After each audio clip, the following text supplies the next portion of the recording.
Bon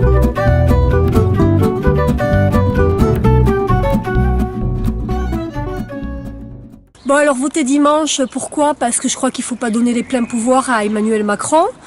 Parce que je pense que quand on a un président qui est le fils spirituel de François Hollande et de François Bayrou, qui a dit il y a quelques années qu'il trouvait bien d'avoir un monarque, on ne peut pas attendre des mesures radicales et des mesures de gauche tout simplement.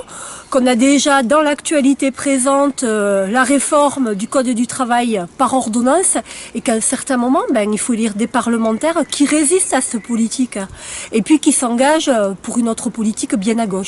Et donc je crois que dimanche, voter pour Vincent Ricarrer et moi, voter pour les candidats Ensemble PCF Front de Gauche, eh bien c'est se donner les moyens vraiment d'incarner cette gauche. Dans notre campagne, la revendication essentielle, je crois que c'est qu'on veut lutter contre toutes les ruptures d'égalité.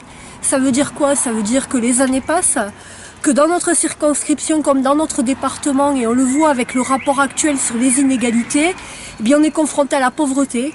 On est confronté à des salariés pauvres, on est confronté à la précarité.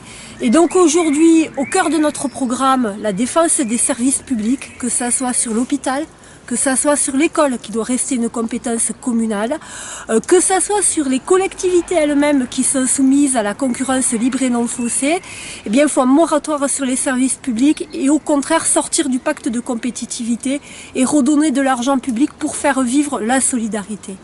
La deuxième chose, c'est que moi je suis quelqu'un en tant qu'élu qui a développé l'action de l'économie sociale et solidaire. Il y a 1 million d'emplois sur la transition écologique à créer au niveau de notre nation et donc dans le département, plusieurs milliers d'emplois à créer. Ça veut dire quoi? Ça veut dire des services à la personne pour aider les personnes âgées, pour aider les enfants. Ça veut dire soutenir l'emploi associatif qui est aujourd'hui menacé, 14% dans notre département. Ça veut dire également faire des circuits courts, se battre pour le droit à la nourriture pour tous. Et ça veut dire enfin travailler à la relocalisation de l'économie sous la forme de coopératives, mais également développer une industrie ferroviaire autour d'Alstom, développer l'aéronautique avec la Serre et puis préserver le pôle céramique et dans tous les cas flécher l'argent public vers les dépenses qui créent de l'emploi, vers les dépenses à plus-value sociale et écologique. Juste un chiffre, le crédit impôt compétitivité dans notre département c'est 20 millions qui n'ont donné aucun emploi à la clé. Eh bien cet argent il faut la réaffecter vers l'humain. Voilà, c'est le sens de notre campagne, c'est se battre pour sécuriser les parcours de vie, c'est se battre pour l'écologie et la démocratie avec à chacun des moments l'implication des gens dans les décisions qui les concernent.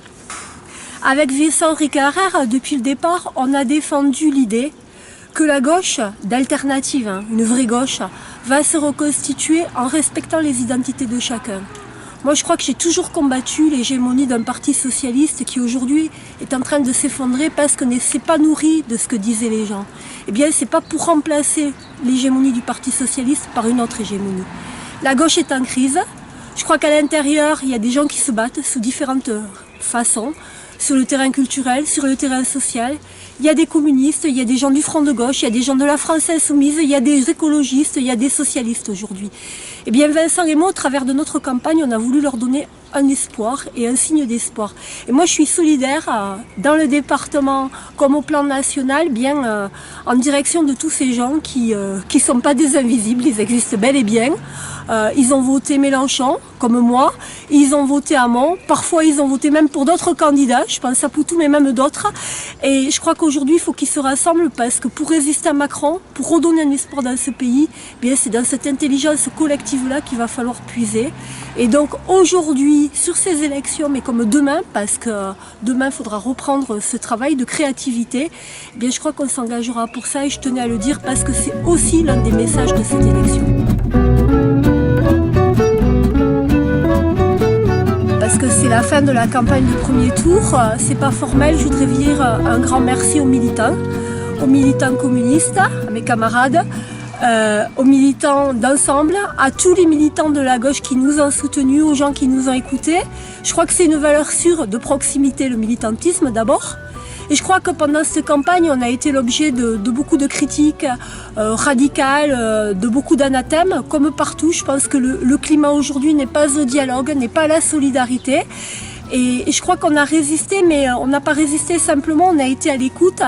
Et donc je voudrais dire que dans cette campagne, moi j'ai pas trouvé la mort et le néant, j'ai au contraire trouvé la chaleur, la solidarité et la vie. Et donc un grand merci à tous les gens que j'ai côtoyés, au nord du département sur la culture, aux gens qui ont chanté, dans Tarbes sur le porte-à-porte, hier soir encore dans les vallées autour d'un pot à Reims-Marsous qui a été un grand moment de fraternité. Et je crois là encore que c'est dans ce creuset de gens qui réfléchissent, qui sont autonomes, qui ne s'engagent pas à la légère, mais qui s'engagent farouchement pour les autres, dans l'humanisme, qu'on va progresser. Donc merci encore, je pense à vous. Merci à Philippe Lacoum et Simone Gasquet, les candidats de l'autre côté de la Circo, parce qu'on est aussi solidaires avec eux. Et à très bientôt à chacun.